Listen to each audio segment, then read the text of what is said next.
नमस्कार दोस्तों, daily informative news के एक और एपिसोड में आप सभी का स्वागत है। और आप सभी को दशहरा की हार्दिक शुभकामनाएं। दुर्गा माँ हम सभी को और ज़्यादा विजडम और ज़्यादा स्ट्रेंथ दे, ताकि हम अपने लाइफ में जो कुछ भी डिफ़िकल्टी और चैलेंजेस आ रहे हैं उन सभी को पार कर सके। इसी के साथ हम लोग आज का डेली इन्फॉर्मेटिव न्यूज़ शुरू करते हैं।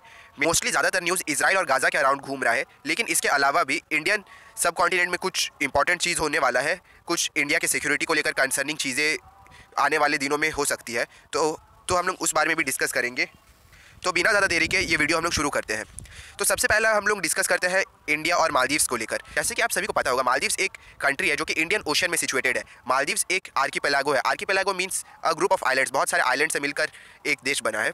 तो अभी मालदीव्स में रिसेंटली प्रेसिडेंशियल इलेक्शन हुए हैं, और प्रेसिडेंशियल इलेक्शन में जो पार्टी ऑपोजिशन में थे उनके मोहम्मद मिज़ू चुने गए। मोहम्मद मिज़ू कोई बड़े मार्जिन से नहीं जीते, वो लगभग 53-54% वोट के साथ जीते। वहीं जो करंट सिटिंग प्रेसिडेंट थे इब्राहिम मोहम्मद सोली, उनके पार्टी को 46-47% ऑफ वोट मिला। तो इस इलेक्शन का इंडिया के सिक्योरिटी और फॉरेन पॉलिसी से बहुत बड़ा कनेक्शन है। तो आप सभी को मैं समझाता हूँ कैसे। तो देखिए, मालदीव्स में जो अभी करंट गवर्नमेंट था इब्राहिम मोहम्मद सोली का, वो ना ही ज़्यादा एंटी इंडिया था ना ही प्रो चाइना, मीन्स वो न्यूट्रल गवर्नमेंट था। इंडिया से भी अच्छे से रिलेशन मेंटेन किया था और चाइना से भी। बट जो मोहम्मद म्यूजू है, उनके पार्टी का एक क्लियर स्टैंड है, और वो स्टैंड ये है कि वो लोग एंटी इंडिया बातें, एंटी इंडिया स्लोगन्स ये सब करते हैं, और उनका पॉलिसी कंप्लीटली एंटी इंडिया है। और वो लोग ज़्यादातर चाइना को सपोर्ट करते हैं, और उनकी पार्टी का ये मानना है कि चाइना इंडिया से बड़ा इकोनॉमी है। चाइना के साथ अगर रिलेशन ज़्यादा अच्छा बनाएंगे तो चाइना उनको बिलियंस ऑफ डॉलर दे देंगे, और वही बिलियंस ऑफ डॉलर से उनका कंट्री में डेवलपमेंट बहुत ज़्यादा रैपिडली होगा। और मोहम्मद इब्राहिम सोली जो करंट प्रेसिडेंट है, उनसे पहले एक और प्रेसिडेंट पावर में थे 2015 से लेकर 2018 तक, और वो है अब्दुल्ला यमीन। अब्दुल्ला यमीन तो कम्प्लीटली एंटी इंडिया था। उनके टेन्योर के अंडर में इंडिया को हमेशा इस बात का डर लगा रहता था, कहीं मालदीव्स अपना कोई आइलैंड चाइना को लीज पे ना दे दे और वहाँ पर चाइना अपना मिलिट्री बेस ना स्टैब्लिश कर दे। इंडिया इससे रिगार्डिंग मालदीव से लगातार बात करता था, बट मालदीव्स हमेशा इसको डाउन प्ले करने का कोशिश करता था। मालदीव्स ये कहता था कि वो लोग ऐसा कोई बेस चाइना को नहीं देंगे, बस वो लोग चाइना से थोड़ा असिस्टेंस लेना चाहते हैं इसलिए। लेकिन ये बात सभी को पता है कि अब्दुल्ला यमीन का पार्टी कितना एंटी इंडिया है। इस बार जो इलेक्शन हुआ था, इलेक्शन कैंपेन के दौरान में अब्दुल्ला यमीन का पार्टी ने एक स्लोगन चलाया था इंडिया आउट का। इंडिया आउट मींस इंडिया के कुछ मिलिट्री पर्सनल्स मालदीव्स में स्टेशन है, बिकॉज मालदीव्स को इंडिया ने ध्रुव अपाचे हेलीकॉप्टर दिया था। उसके मेंटेनेंस और उसको कैसे चलाया जाता है, इसके ट्रेनिंग के रिगार्डिंग 70 से 80 इंडियन सोल्जर्स मालदीव में डिप्लॉयड रहते हैं, जो वहाँ के एयरफोर्स को अच्छे से ट्रेन करते हैं। बट अब्दुल्ला यमीन के पार्टी से मोहम्मद म्यूजू इस बार जो ये इंडिया आउट का कैंपेन चलाए थे, वो बहुत ज़्यादा मास लेवल पे था, और इसको देखते हुए इब्राहिम सोली को ऑफिशियली आना पड़ा और उनको स्टेटमेंट देना पड़ा कि मालदीव्स और इंडिया का जो रिलेशन वो काफ़ी क्लोज है, और मालदीव्स कभी भी इंडिया के इंटरेस्ट के विरुद्ध कुछ करेगा नहीं। और मोहम्मद सोली ने इंडिया आउट के अगेंस्ट में एक और कैंपेन चलाया, इंडिया फर्स्ट का। इंडिया फर्स्ट कैंपेन में बेसिकली इब्राहिम सोली ये कहते हैं कि इंडिया उनका सबसे क्लोजेस्ट नेबर है। अगर मालदीव्स में कल खुदा ना खास्ता कोई डिजास्टर आ गया, कोई सुनामी आ गया, तो चाइना उनको असिस्टेंस देने के लिए नहीं आएगा, सबसे पहले असिस्टेंस इंडिया के थ्रू ही आएगा। प्लस इब्राहिम सोली भी ये बात बहुत अच्छी तरह से जानते हैं कि चाइना कैसा कंट्री है। जैसे कि आप सभी को पता होगा, श्रीलंका जब डेब्ट क्राइसिस में पूरा चल गया था, तो चाइना उसको हेल्प करने के लिए नहीं आया। कोई भी यूरोपियन कंट्री, वेस्टर्न कंट्री कोई भी नहीं आया था, बट इंडिया ने श्रीलंका को कुछ फाइनेंशियल एड्स दिए थे, कुछ बिलियंस ऑफ डॉलर का हेल्प दिए थे। उससे श्रीलंकन इकोनॉमी वापस से अपने पैरों में खड़ा होने की कोशिश कर रहा है। But on the other hand China completely pull out कर गया था। तो इस बात को मालदीव्स के ब्यूरोक्रेट्स और वहाँ के जो डिप्लोमेट्स हैं वो भी अच्छे से समझ सकते हैं कि चाइना बेसिकली उनका एक तरह से इस्तेमाल कर रहा है। बेसिकली चाइना अपना जो इंटरेस्ट है उसको साधने के लिए मालदीव्स के पीठ पे बंदूक रख रहा है। चाइना इंडिया को घेरने के लिए स्ट्रिंग ऑफ पर्ल्स बिछा रहा है, और स्ट्रिंग ऑफ पर्ल्स बेसिकली एक चाइनीज स्ट्रैटेजी थिंकिंग है, जहाँ पर उनका ये मानना है कि वो लोग इंडिया को इनसर्कल कर देंगे इंडियन ओशन रीजन में। और इंडिया को इनसर्कल करने के लिए चाइना ने पाकिस्तान का जो ग्वादर पोर्ट है वहाँ पर कंस्ट्रक्शन की, फिर उसको लीज में लेने का तैयारी है। चाइना मालदीव्स को भी अपने पाले में करने का कोशिश कर रहा है, बट मालदीव्स अभी तक चाइना को कोई बेस एज सच दिया नहीं है। वहीं मालदीव्स के जस्ट थोड़ा ऊपर नॉर्थ में श्रीलंका का जो हम्बनटोटा है वो कम्प्लीटली चाइना ने 99 ईयर्स के लिए लीज पे ले लिया है। फिर चाइना बांग्लादेश का जो चिटागोंग पोर्ट है उसमें भी थोड़ा बहुत डेवलपमेंट कर रहा है, और चाइना का ये मानना है कि बांग्लादेश उसको उस पोर्ट का कोई एक टर्मिनल कुछ सालों के लिए लीज पे दे देगा। फिर चाइना म्यांमार की एक पोर्ट सिटी क्याकुक प्यू में भी अपना कंस्ट्रक्शन करने की कोशिश कर रहा है। तो इन सभी चीज़ों को देखकर जो भी इंडिया के स्ट्रैटेजिक थिंकर्स है, इंडिया के जो भी नेशनल सिक्योरिटी से रिगार्डिंग प्लानिंग करते हैं, उन सभी को ये रेड अलर्ट मिल चुका होगा कि मालदीव्स में इंडियन पॉलिसी को लेकर एक कंप्लीट ट्रांजिशन देखने को मिल सकता है आने वाले दिनों में, क्योंकि एक पार्टी जिसका इलेक्शन कैंपेन ही इंडिया के विरुद्ध था वो पावर में आ चुका है। और जो ये मोहम्मद म्यूजू है वो 17 नवंबर 2023 को प्रेसिडेंशियल ऑफिस को टेक ओवर करेंगे इब्राहिम सोली से, और उस दिन से उनका जो टेन्योर है वो शुरू हो जाएगा।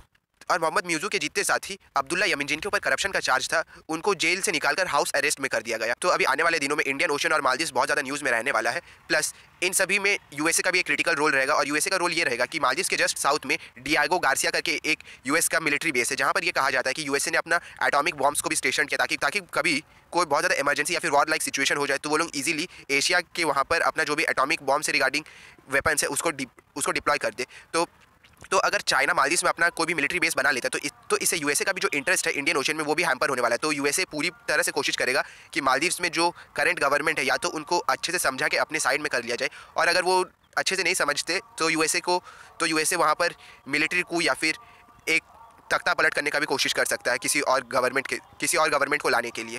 तो अभी हम लोग आते हैं अपने दूसरे न्यूज़ के ऊपर, जो कि इजराइल और गाज़ा के रिगार्डिंग। गाज़ा में एक अल अहाली हॉस्पिटल था जिसके ऊपर एक मिसाइल आके ड्रॉप हुआ, और उस कारण से उस अल अहाली हॉस्पिटल में 500 से ज़्यादा लोगों का मौत हो गया। तो ये एक पूरी तरह से वॉर क्राइम है कि तो वर्ल्ड वॉर 2 के दौरान जब जर्मनी ने अपना ब्लिट्जक्रीग ऑपरेशन इंग्लैंड के ऊपर किया था, जहाँ पे जर्मनी ने सैकड़ों बम इंग्लैंड के शहरों में गिराए थे, तो तब इंग्लैंड और जर्मनी के बीच में उन लोगों के बीच में एक नॉर्मल कंसेंसस ये था कि वो दोनों कंट्री एक दूसरे के हॉस्पिटल और जो यूनिवर्सिटीज़ है उसको बॉम्ब नहीं करेंगे। तो ये एक अनस्टेटेड और ह्यूमैनिटी से भरा रूल रहता है कि कोई भी कंट्री दूसरे कंट्री के हॉस्पिटल में हमला नहीं करेगा, क्योंकि हॉस्पिटल वो आखिरी जगह होता है जहाँ पे कोई मरीज़ या फिर जहाँ पे वॉर से पीड़ित कोई भी पर्सन जाता है अपना इलाज कराता है। अगर वहाँ पर हम लोग अटैक कर देंगे तो बेसिकली कोई पर्सन अपना जो भी ट्रीटमेंट है उसके रिगार्डिंग कहाँ जाएगा। तो अभी गाज़ा के अल अहाली हॉस्पिटल के ऊपर जो ये मिसाइल अटैक हुआ, इसको लेकर जो भी मुस्लिम वर्ल्ड है वो इजराइल को कंडेम कर रहे हैं और इजराइल को कह रहे हैं कि उन्होंने एक वॉर क्राइम किया। वहीं इजराइल का ये कहना है कि जो ये मिसाइल है ये इजरायली डिफेंस फोर्स ने नहीं फायर किया, इस मिसाइल को गाज़ा में ही एक इस्लामिक जिहाद करके ग्रुप है उन्होंने फायर किया था, बट ये मिसाइल मिसफायर होकर गाज़ा में ही गिर गया। और इजराइल का ये कहना है कि गाज़ा की तरफ से लगभग 33% जो भी मिसाइल दागे जाते वो हमेशा मिसफायर करके उन्हीं के देश में गिर जाते, वो इजराइल तक आ भी नहीं पाते 33% ऑफ मिसाइल। तो इस इंसिडेंट को लेकर मुस्लिम वर्ल्ड कंप्लीटली इजराइल के अगेंस्ट में, वहीं बहुत सारे वेस्टर्न कंट्रीज़ का ये कहना है कि इस पे वो लोग कोई फाइनल डिसीजन नहीं ले सकते, इसके ऊपर जांच पड़ताल होना चाहिए और उसके बाद हम लोग कोई भी निष्कर्ष पे पहुंच सकते हैं। सेम यही स्टेटमेंट फ्रांस, यूएसए, यूके इन सभी का रहा। और अभी यूएसए ने ये अनाउंस किया कि वो लोग इजराइल के सपोर्ट में 2000 यूएस ट्रूप्स के जवान को इजराइल में डिप्लॉय करेंगे। और यूएसए का ये कहना है कि वो लोग ये 2000 जवानों को इसलिए डिप्लॉय करें ताकि जो ये कन्फ्लिक्ट है वो इजराइल और गाज़ा तक ही सीमित रहे और ये फैल के बाकी मिडिल ईस्टर्न कंट्रीज़ में ना चल जाए। लेकिन वही मिडिल ईस्टर्न कंट्रीज़ जैसे कि ईरान, सऊदी अरेबिया, इन सब का ये कहना है कि यूएसए बेसिकली इजराइल को एक तरह से सपोर्ट कर रहा है कि वो लोग गाज़ा के अंदर जाके उनके लैंड को हड़पाने में इजराइल का हेल्प कर सके, इसीलिए उन 2000 ट्रूप्स को यूएसए इजराइल में भेज रहा है।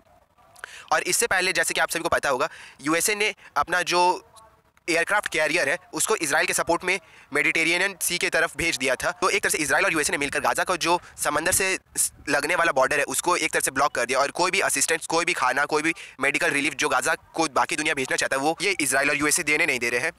वेस्टर्न कंट्रीज़ के बहुत सारे एनजीओज और अरेबियन कंट्रीज़ मिलकर ह्यूमैनिटेरियन असिस्टेंस देने का कोशिश करें गाज़ा के लोगों को। ह्यूमैनिटेरियन असिस्टेंस में बहुत सारे खाना, पीने के लिए पानी और मेडिकल सप्लाइजेज हैं, बट इजराइल और इजिप्ट के बीच में जो बॉर्डर क्रॉसिंग है, रफा क्रॉसिंग, वहाँ पर ये सारे सप्लाइजेज आकर रुके हुए हैं क्योंकि इजराइल इन सभी को गाज़ा के अंदर आने का परमिट नहीं दे रहा है। और इसका रीज़न ये है कि हमास ने बहुत सारे इजरायली सिटीजन्स को एज होस्टेज बना के रखा है और उनको ह्यूमन शील्ड की तरह से इस्तेमाल कर रहा है। तो इजराइल के जो भी लोग हैं वो इजरायली गवर्नमेंट के ऊपर ये प्रेशर बना के रखे हैं कि आप ह्यूमैनिटेरियन असिस्टेंस गाज़ा के लोगों को तब तक अलाउ नहीं करिएगा जब तक सारे इजरायली हॉस्टेजेस को हमास छोड़ नहीं देता।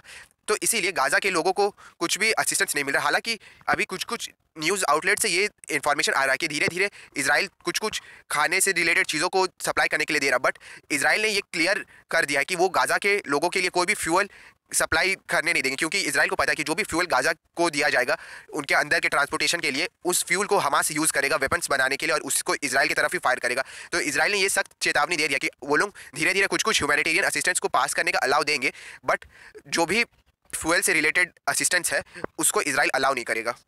और यूएसए के प्रेसिडेंट जो बाइडेन का इजिप्ट और जॉर्डन में एक दौरा होने वाला था, बट जॉर्डन के किंग और इजिप्ट के प्रेसिडेंट ने यूएस प्रेसिडेंट को साफ चेतावनी दे दिया कि आप हम लोग के कंट्री में मत आइएगा, क्योंकि जो पब्लिक का सेंटीमेंट है वो यूएसए के बहुत खिलाफ है।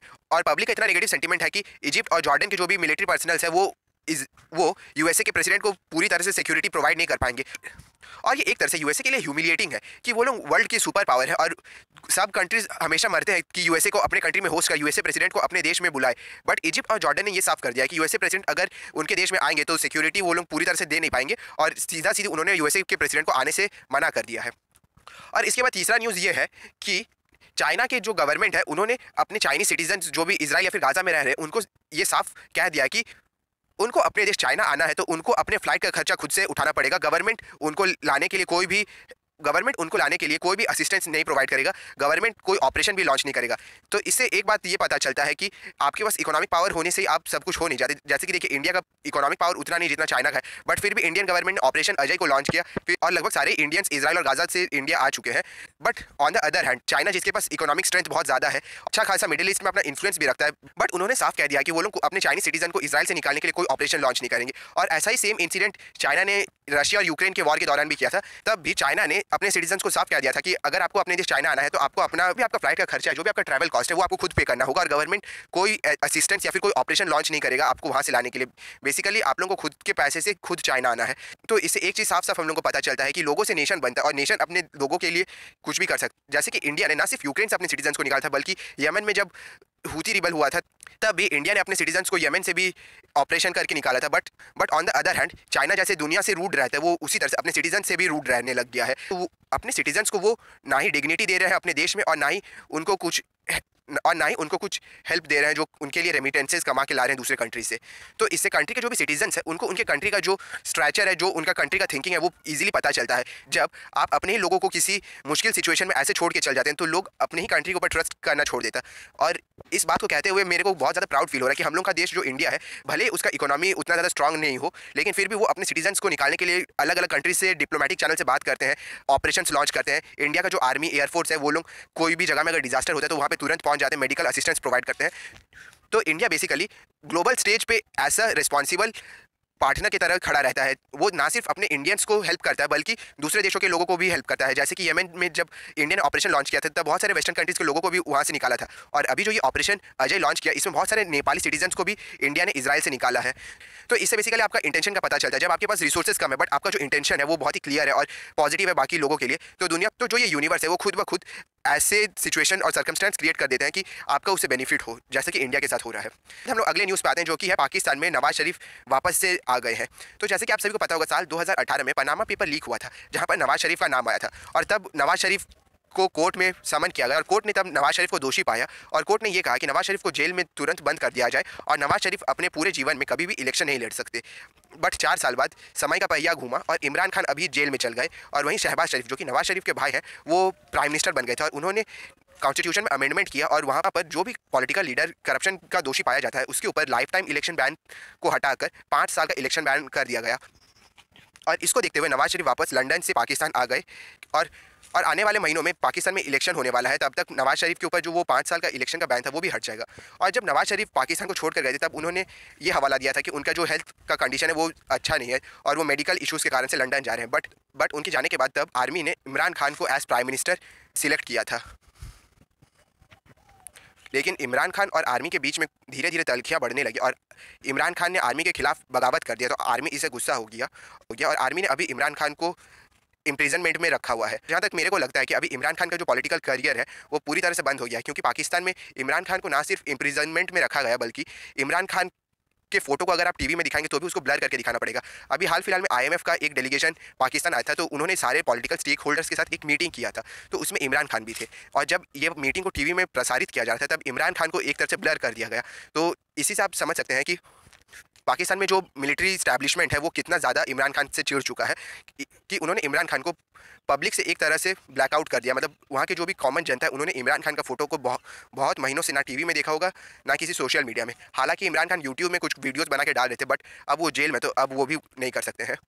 और बहुत सारे एनालिस्ट का ये कहना है कि नवाज शरीफ अगर पाकिस्तान के वापस से प्राइम मिनिस्टर बन गए तो इंडिया और पाकिस्तान का रिलेशन सुधर जाएगा। बट इसमें सबसे बड़ा कैच ये है कि इंडिया में पावर ऑफ सेंटर एक है, मतलब इंडियन गवर्नमेंट। वहीं पाकिस्तान के केस में ये अलग है, वहाँ पे मल्टीपल पावर सेक्शन है। जैसे कि वहाँ के जो मुस्लिम ग्रुप्स है, इस्लामिक ग्रुप्स है, वो एक पावर सेंटर है। वहाँ का जो आर्मी है वो एक पावर सेंटर है। वहाँ के जो पॉलिटिकल पार्टीज़ है वो भी एक पावर सेंटर है और कभी कभी जुडिशियरी भी उनके पावर सेंटर में आ जाता है। तो जब वहाँ पे मल्टीपल पावर सेंटर्स होंगे तो तब कोई एक कॉमन कंक्लूजन में पहुँचना ज़्यादा डिफिकल्ट है। और जहाँ तक मेरे को लगता है कि इंडिया से उनका जो रिश्ता है वो इतना जल्दी सुधरने वाला नहीं, क्योंकि वहाँ पे बहुत सारे इस्लामिक ग्रुप ने ये क्लियर इंटेंशन दिखा दिया कि जब तक इंडिया में आर्टिकल 370 रिस्टोर नहीं होता तो पाकिस्तान का गवर्नमेंट इंडिया से कोई भी बातचीत नहीं करेगा। तो ये डिफिकल्ट होगा पाकिस्तान के गवर्नमेंट के लिए कि वो आर्मी और जो अपने इस्लामिक ग्रुप है उनको कैसे हैंडल करता है। इसी के साथ ये वाला वीडियो का एंड करता हूँ और होप करता हूँ कि आज जो भी आपको मैंने इन्फॉर्मेशन दिया होगा वो आपको अच्छा लगा होगा। और ऐसे ही आपको हर वीक अगर न्यूज़ एक बार में सुनना है तो आप डेली इन्फॉर्मेटिव न्यूज़ इसको फॉलो करते रहिए। धन्यवाद।